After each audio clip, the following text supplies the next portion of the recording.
Boa noite, irmãos. Que a paz e a graça do Senhor estejam com vocês. Para mim é sempre uma alegria e um privilégio muito grande estar aqui, podendo compartilhar da palavra de Deus com os irmãos. É algo maravilhoso. Que Deus possa falar conosco e nos abençoar hoje ricamente. Abra comigo sem demora no Salmo de número 90.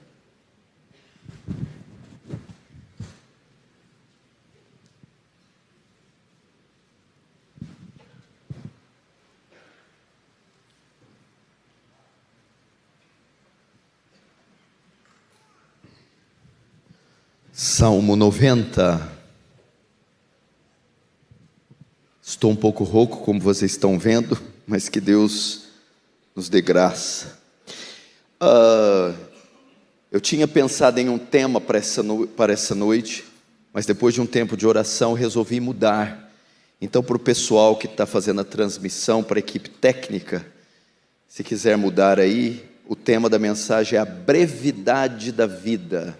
Então, o pessoal que colocou lá pureza sexual, se tiver condições de trocar, o tema é brevidade da vida. Vamos olhar o Salmo 90, verso 12. Diz assim: ensina-nos a contar os nossos dias, para que alcancemos, ou em outras traduções, de tal maneira que alcancemos coração sábio. Até aí, fecha os olhos, vamos orar. Pai Santo, nosso desejo é que haja o invadir da sua graça, gloriosa, abundante, sobre-humana, sobre todo esse salão, a transmissão, tomando mentes e corações cativos à sua palavra, e enchendo-nos de temor e tremor, diante daquele que é 3 vezes santo. Faz teu reino avançar, Senhor, receba a glória para si, e nos conforme a imagem do seu Filho, em nome de Jesus. Amém. Irmãos, preste atenção aqui. Eu acredito que essa palavra é muito oportuna e ela vai falar muito, de uma forma especial com você essa noite.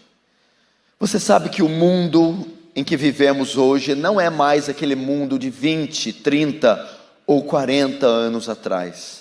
Estamos passando por mudanças muito rápidas e muito expressivas, de modo que essas mudanças estão nos cercando de tarefas, fazendo com que a nossa agenda se torne muito extensa e concorridíssima.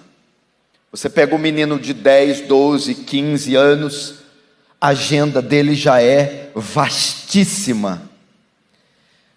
E diante desse cenário que se tornou esse mundo, onde parece que o tempo ele não é suficiente para atender às nossas demandas, nós precisamos então saber fazer nossas escolhas. Precisamos então fazer o uso correto e adequado do nosso tempo, ou o uso adequado da nossa vida. Nesse sentido, esse texto de Salmo 90, e Paulo faz eco com ele, em Efésios 5, que diz, remindo os tempos, tanto um como o outro, nos ordena a fazer uso correto do tempo, ensina a contar nossos dias, ensina a usar nosso tempo. Vede como prudentemente andei, não como a nécios, mas como a sábios, remindo o tempo, diz Paulo, usando bem o tempo. Então aqui nós temos a primeira lição que o texto nos sugere. Ele nos dá uma ordem para fazer uso correto do nosso tempo. E vai até mais além, o texto sugere não só o tempo, mas também a nossa vida. Devemos, portanto, fazer o uso correto da nossa vida, utilizar bem as oportunidades, utilizar bem o tempo e a vida que nos foi dado. Esta é a ideia do salmista e a ideia do apóstolo Paulo. Façam uso adequado do tempo que lhes é disponível e da vida que lhe foi dada. Agora, qual é a finalidade dessa ordem? Porque há dois textos recomendando-nos a fazer bom uso do tempo. O próprio salmista, no Salmo 90, traz a resposta, no verso 9 e 10, Salmo 90, 9 e 10. Pois todos os nossos dias se passam na tua ira, acabam-se os nossos anos como um breve pensamento. Os dias da nossa vida sobem a 70 anos, ou em havendo vigor a 80. Nesse caso, o melhor deles é canseira e enfado, porque tudo passa rapidamente e nós voamos. Aqui ele nos dá a resposta. Por que temos que fazer o uso adequado do tempo? Por causa da brevidade da nossa vida. Brevidade, qualidade do que é breve. O salmista diz que a nossa vida é passageira, pequena. É uma vida que passa como um vapor. Então, consciente da microvida que temos, ele nos concita a fazer uso adequado dela. Consciente da brevidade, da pequenez da nossa vida, ele nos concita a fazer o uso correto da vida e do nosso tempo. Matthew Henry, comentando sobre a finitude humana na queda de Adão, ele diz: Deus criou e formou Adão e Eva para que vivessem para sempre. Porém, num fatídico dia, o homem caiu. O pecado entrou em sua natureza.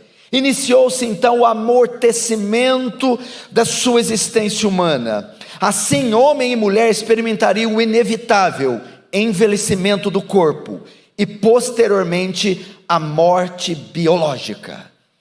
Depois que o pecado entra, a vida do homem passa a ter uma validade e pequena e breve. E nós precisamos hoje, o meu desejo é que por permissão do Espírito Santo, Deus venha iluminar nossa mente e conscientizar os homens, nós os cristãos, da nossa finitude e de quão breve é a nossa vida, e sabendo disso, usar ela adequadamente. Bom, eu tratei aqui em miúdos que a nossa vida é breve. Então, nós sabendo disso, nós devemos fazer o uso correto dela. Vamos abrir então em uma passagem dos Evangelhos, em uma parábola, onde nós vamos aprender a fazer o uso correto da vida. Está em Lucas capítulo 12, abra comigo lá. Lucas capítulo 12.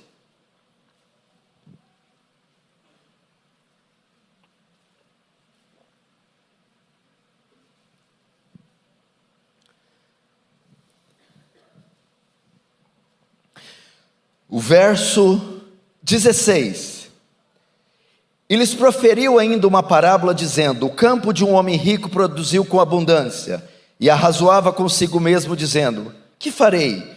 Pois não tenho onde recolher meus frutos. E disse: farei isto, destruirei os meus celeiros, reconstruirei maiores, e aí recolherei todo o meu produto e todos os meus bens. Então direi à minha alma: tens em depósito muitos bens para muitos anos, descansa, come, bebe, regala-te.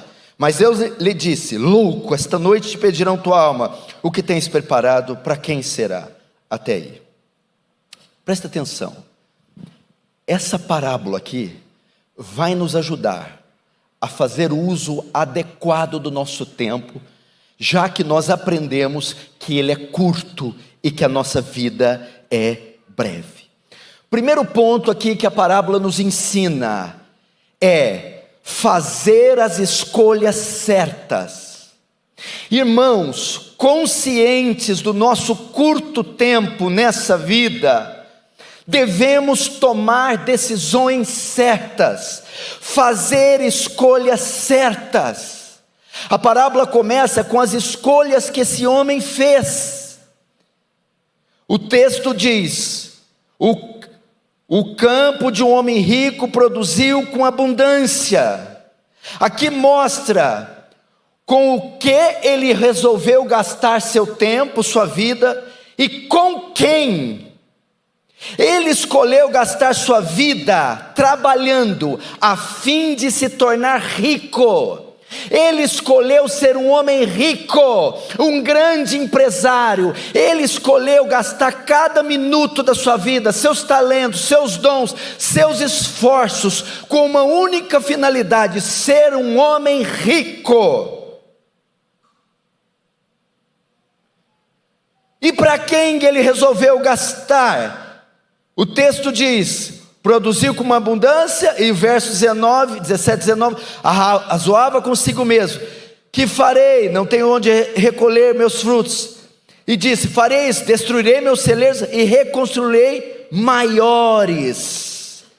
Ele decidiu gastar sua vida com trabalho e decidiu viver para si mesmo. Irmãos, com que você escolheu gastar sua vida? Com que você decidiu viver? Qual é a sua finalidade nessa terra? O que você escolheu para você como estilo de vida? Esse homem escolheu ser um empresário, ser rico, e escolheu viver para si mesmo. Você tem escolhido viver para quem? Para Deus? Ou para o mundo?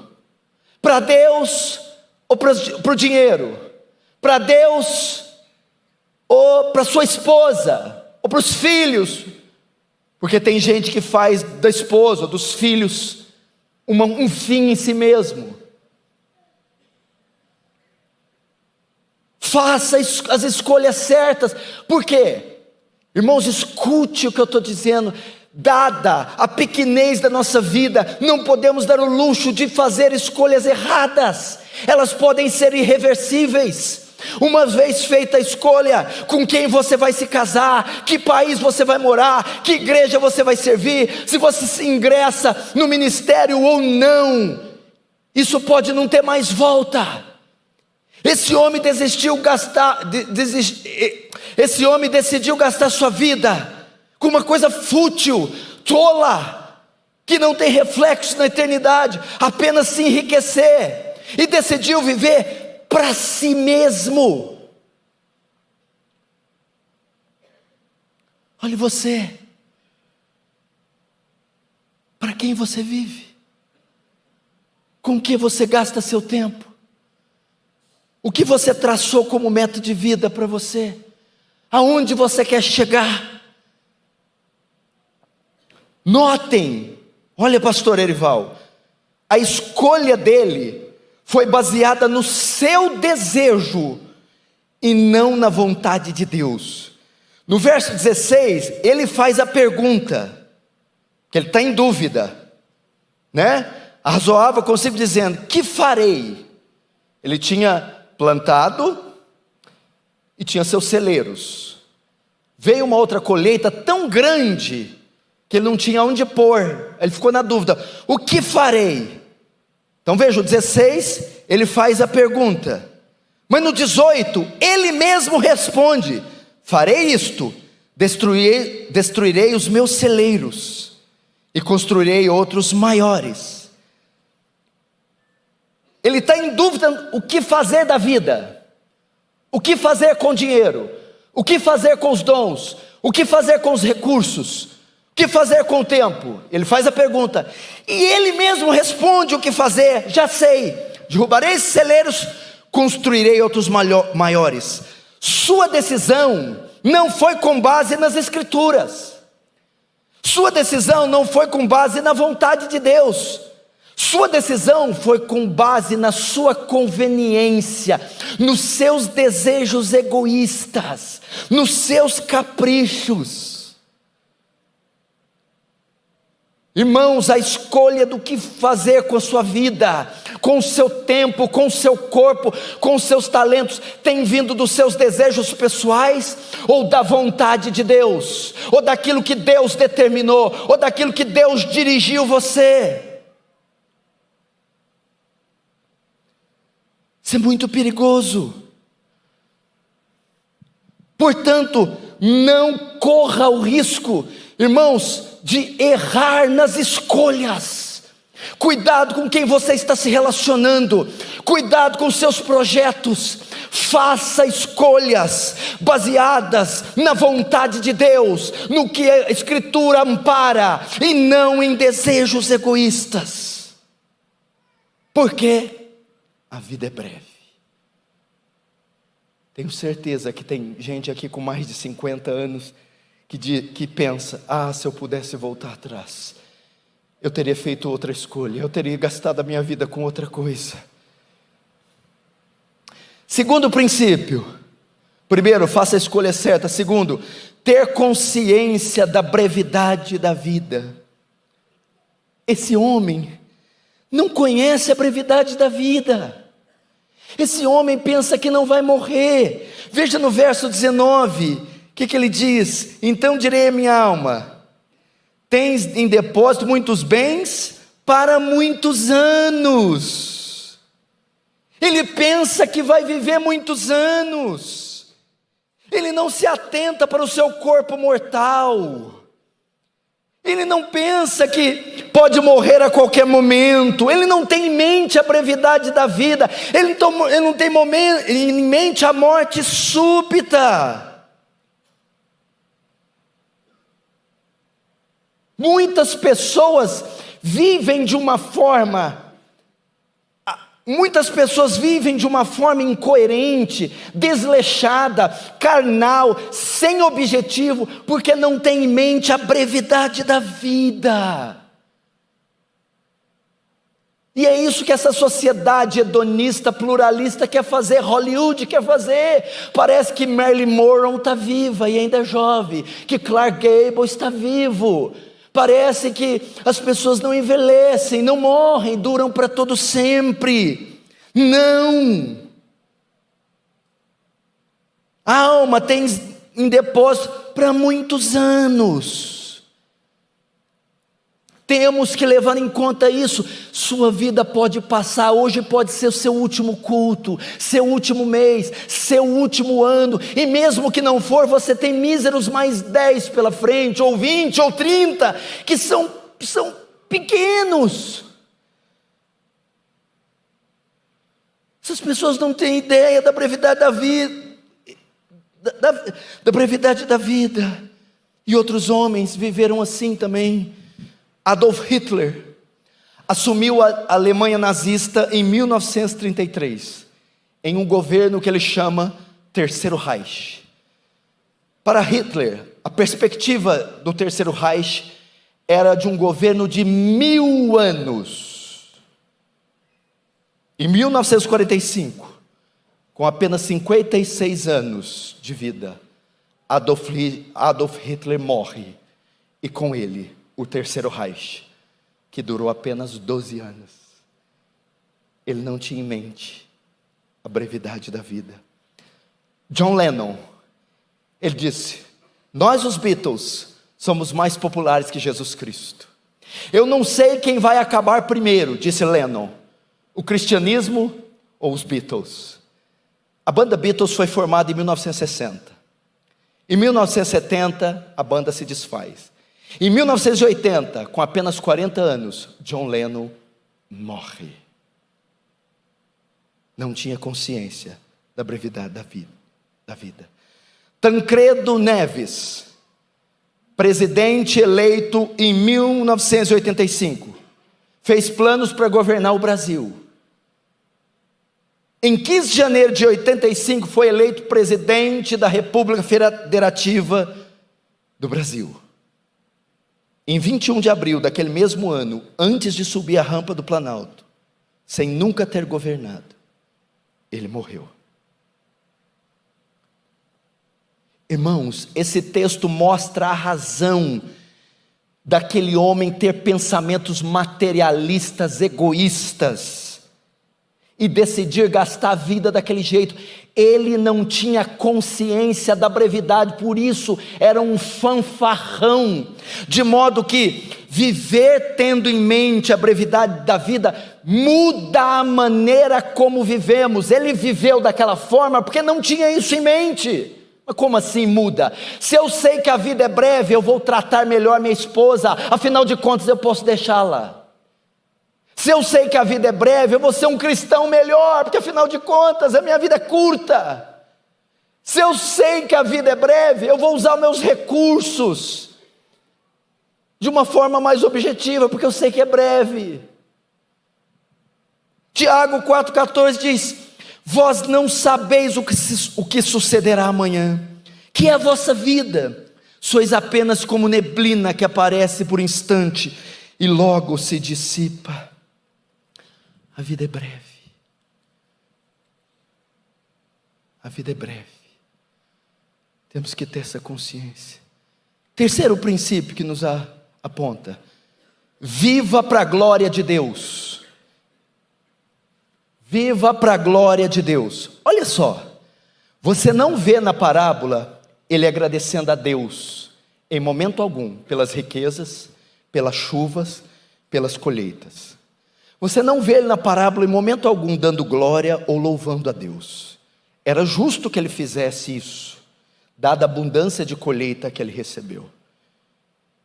Ele vivia apenas para si, porque o texto diz: descansa, come, bebe, regala-te.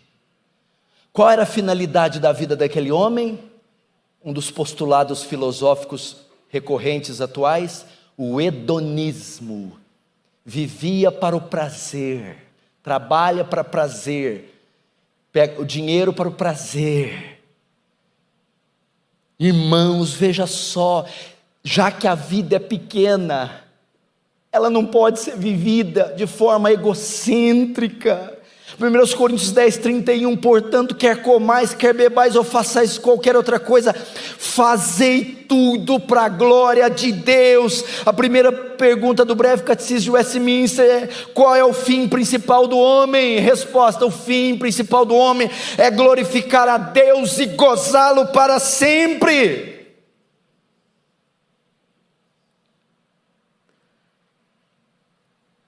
Ele não dá glória a Deus roubando oxigênio de Deus, água de Deus, vida de Deus, recebendo chuvas de Deus, livramentos de Deus, bênçãos de Deus, e não faz uma menção de Deus. Você quer uma coisa nobre para você viver? Viva para a glória de Deus. Lembra de Jesus? A oração sacerdotal 17, João 17: Pai, é chegada a minha hora. Que hora? A cruz. Glorifica o Filho. Olha o pedido que ele faz: glorifica o Filho. Parece uma oração egoísta, né? Não, para que o Filho glorifique a ti. Sabe o que Jesus está pedindo? Pai, me glorifica, para que na minha glorificação eu te glorifique.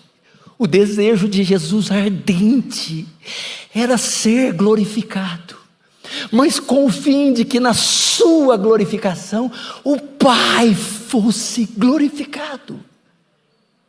Aí ele vai continuar: já te glorifiquei na terra, fazendo a tua vontade. Toda a vida de Jesus convergia na glória de Deus, e no último ato, a crucificação, ele vai pedir que este ato seja para a sua glória. Agora, o que é viver para a glória de Deus? Como eu poderia resumir? Talvez você pergunte: o que é viver para a glória de Deus? Eu resumiria viver para a glória de Deus na tríplice ordenância que está na oração do Pai Nosso. Não precisa abrir, está em Mateus capítulo 6. Primeira, verso 9: santificado seja o teu nome. O que é isso? Venerado seja o seu nome. Jesus, quando está ensinando essa oração, está nos sugerindo o quê? Vivam de uma forma que honre o meu Pai, vivam de uma forma que honre a Deus. Isso é viver para a glória de Deus. A vida é curta, é pequena, é breve. Então viva para Deus. De que forma? Honre a Deus no seu casamento, na sua vestimenta, no seu vocabulário, no uso das finanças, no que você pensa. Viva de forma... Qual que é o quarto ou o quinto mandamento do decálogo? Não tomarás o nome de Deus em vão. Esse mandamento não se quebra apenas falando algo indecoroso com o nome de Deus. Esse texto sugere o quê? Eu, como cristão, como embaixador de Cristo, de Deus, carrego o nome de Deus.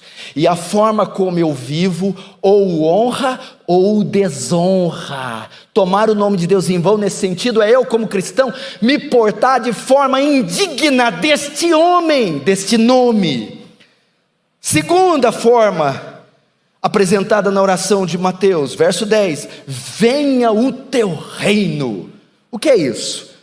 A oração para o avanço do reino. Quer viver para a glória de Deus? Gaste seus recursos, seu talento, seu tempo para o avanço do reino, investindo em missões, em evangelismo, em obras de caridade, em oração, em jejum, em expansão da obra, e-mail, fax, internet, celular, apoio, intercessão, seja o que for, mas levante o seu traseiro e faça algo. Gaste, venha o teu reino, ajude a expansão do reino, meu irmão. 2 bilhões e 300 milhões de pessoas no mundo ainda não ouviram o nome de Jesus. Dos 1.800 idiomas falados na África, menos de 200 foram, nós temos a Bíblia traduzida para menos de 200. Existem hoje 1 bilhão e 800 milhões de muçulmanos em todo o mundo. E nós estamos fazendo o quê? Terceiro, faça a sua vontade. É assim que vive para a glória de Deus. O que é isso? Fazer a sua vontade. Aplique a sua vontade em cada aspecto da sua vida. Isso aponta para a obediência. O que é isso? Sujeite cada aspecto da sua vida às Escrituras, à autoridade das Escrituras. Faça a sua vontade, é isso. Cada aspecto do seu viver diário, meu irmão. Sujeite-se aos mandamentos do Senhor. Isso é viver para a glória de Deus. Quarto, deixe um legado positivo nesse mundo. Quantos estão entendendo, diz amém. Você vê, ter consciência da brevidade,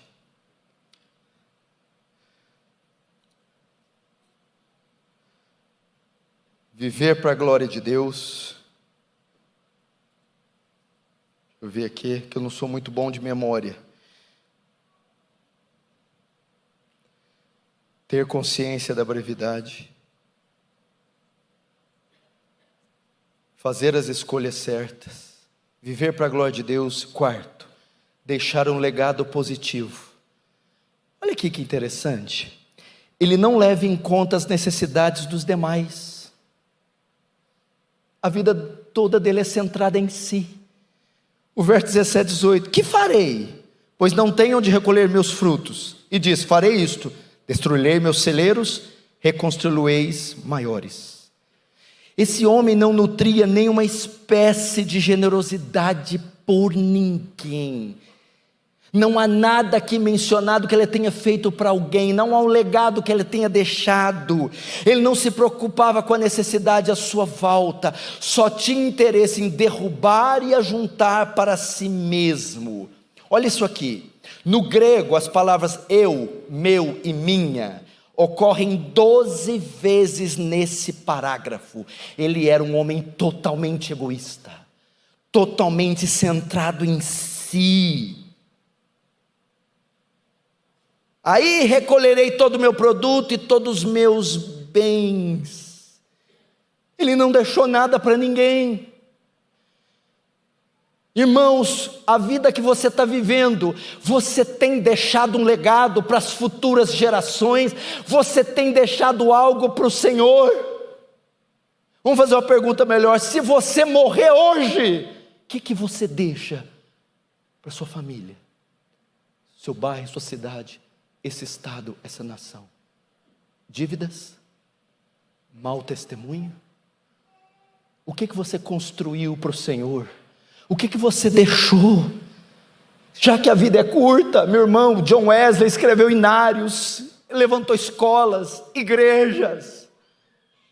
O que nós estamos fazendo com a nossa vida?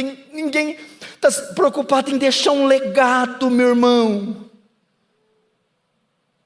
Plante igrejas, escreva livros, traga almas para Jesus.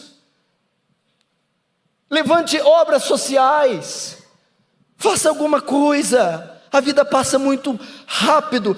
A Bíblia diz, por exemplo, de Jorão. Jorão morreu sem deixar saudades.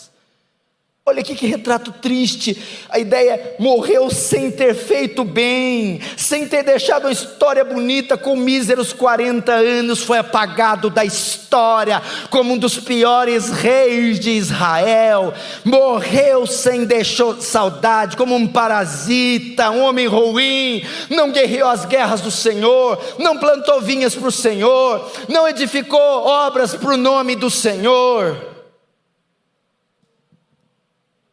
Martin Luther King foi um pastor batista, um dos principais líderes negros na luta contra a discriminação racial dos Estados Unidos. Morreu com míseros 39 anos, mas ganhou um prêmio Nobel da Paz em 1964, por defender os direitos dos negros nos Estados Unidos. João Calvino, com 25 anos, já tinha escrito um dos maiores compêndios reformados de todos os tempos, as Institutas da Religião. Martim Lutero, quando afixou as teses na igreja de Wittenberg, tinha apenas 33 anos. David Brainerd morreu com 29 anos, mas trouxe um avivamento entre os índios silvícolas nos Estados Unidos da América.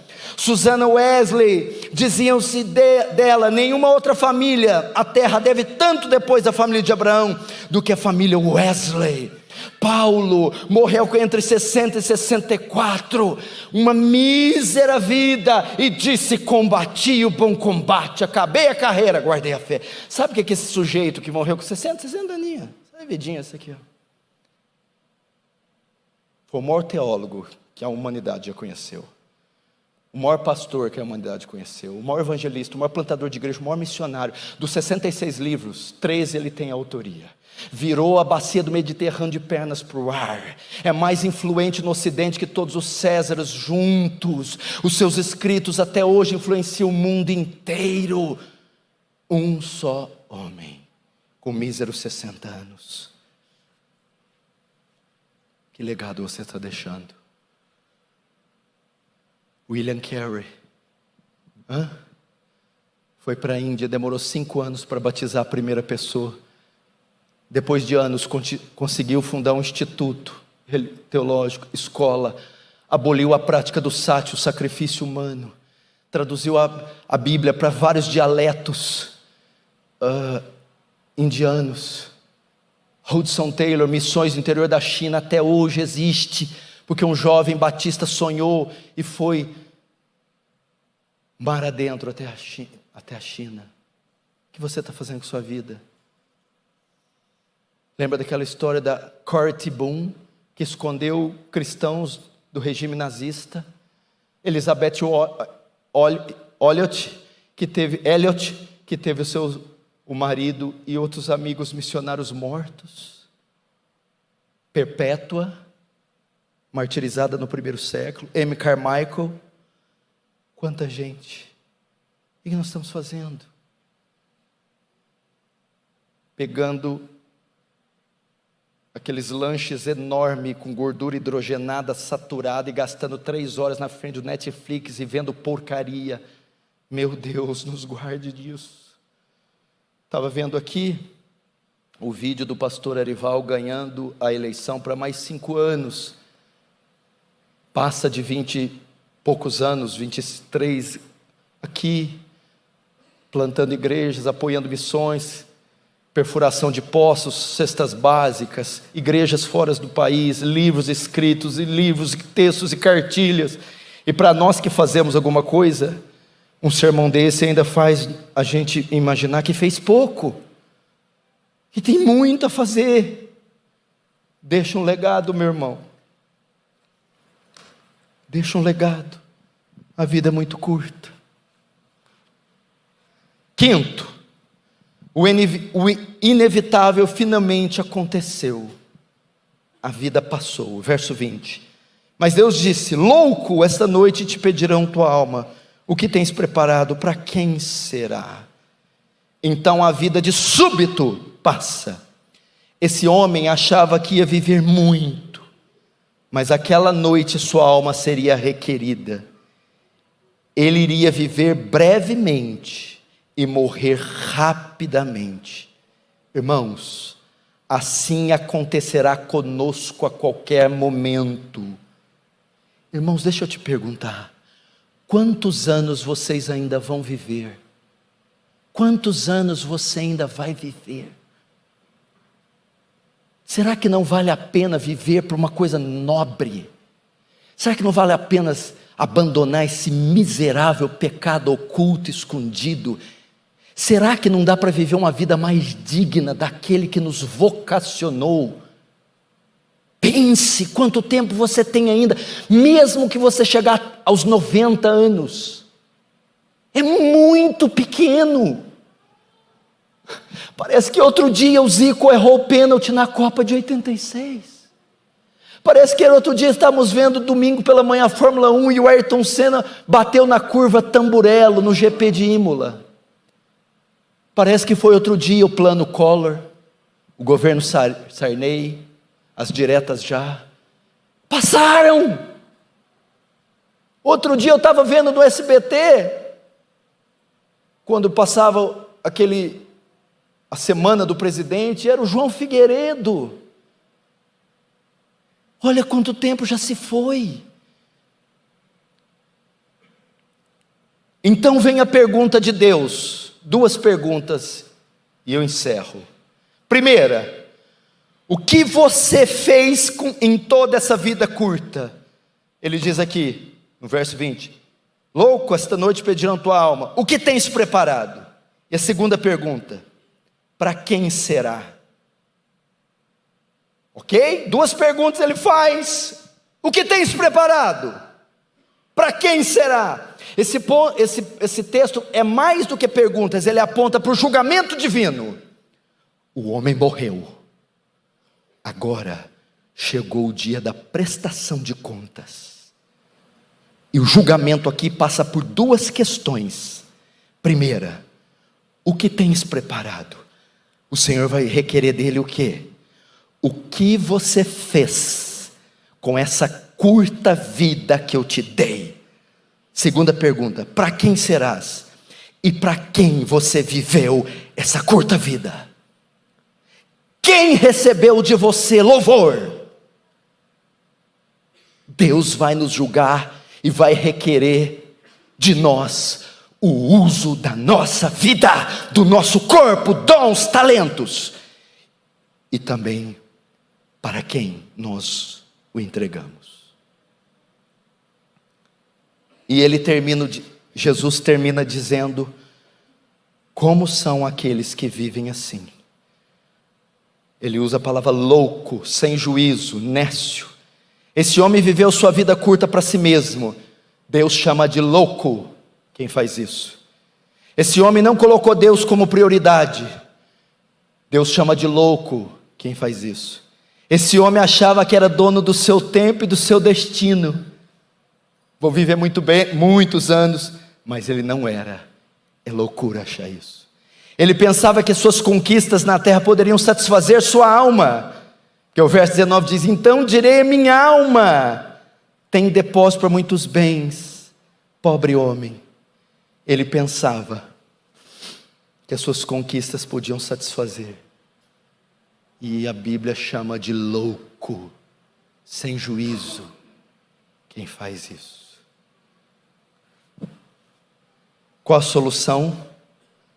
Abre no Salmo 34.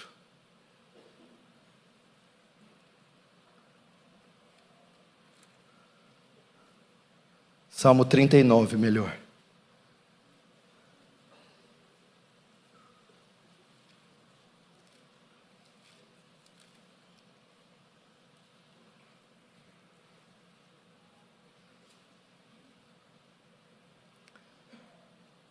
Olha a saída, vamos orar como Davi no Salmo 34, verso 4. Dá-me a conhecer, Senhor, o meu fim, e qual a soma dos meus dias, para que eu reconheça a minha fragilidade. Deste aos meus dias o cumprimento de alguns palmos, a tua presença. O prazo da minha vida é nada. Na verdade, todo homem, por mais firme que esteja, é pura vaidade. Com efeito, passa o homem como uma sombra, em vão se inquieta, amontoa tesouros e não sabe quem os levará. Verso 7, a saída. E eu, Senhor, que espero, tu és minha esperança. Oh, meu irmão,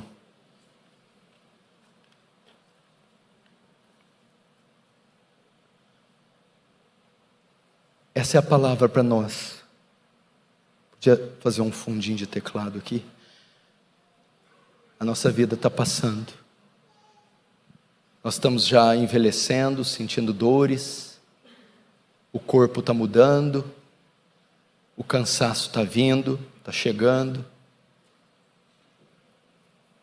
E a palavra do Senhor diz: lembra do teu Criador nos dias da tua mocidade, antes que te venham os maus dias. Sabe o que quer dizer maus dias aqui? Velhice. Olha o que o texto diz: antes que escureça o sol e a lua as estrelas, sua vista, no dia que tremer os guardas, teus braços, e outrora fortes, as tuas pernas cessarem, e teus moedores da boca serem poucos, dentes. O tempo está chegando. Vamos fazer algo útil para o Senhor. Reveja a sua vida, reveja seus planos, reveja para que você decidiu viver. Vamos fechar os olhos, curva a cabeça.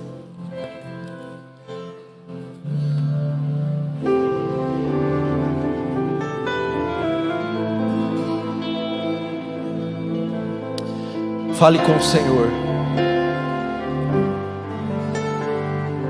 Senhor, não nos deixa desperdiçar o nosso tempo, Senhor.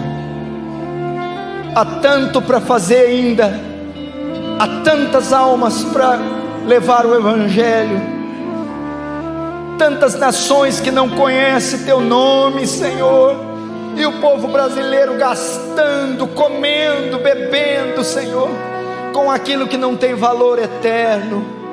Oh Deus, desperta a Tua igreja, Senhor, para ela gastar a sua curta vida com sua glória, no avanço do Teu reino, na pregação do Evangelho, doar para as missões, para o evangelismo, viver uma vida santa. Deus, tira nossos olhos desse mundo, dessa terra, coloque em nossa mente a brevidade da vida, ela logo passará. E queremos fazer como Charles Studi, uma vida só e logo passará, e somente o que for feito para Cristo permanecerá. Toca nos meus irmãos, para deixarem os brinquedos, as cisternas rotas de lado, os ídolos, os pecadinhos de estimação, as raposinhas, as futilidades dessa vida, a feira da vaidade, e se concentrar naquilo que é eterno. Sermos melhores pais, melhores esposas, melhores filhos, melhores maridos, melhores cristãos, Senhor, desapegados desse mundo, dessa terra, com os olhos fitos no alto, no Senhor, porque os nossos dias passam como um breve pensamento, como um conto ligeiro. Oh Deus,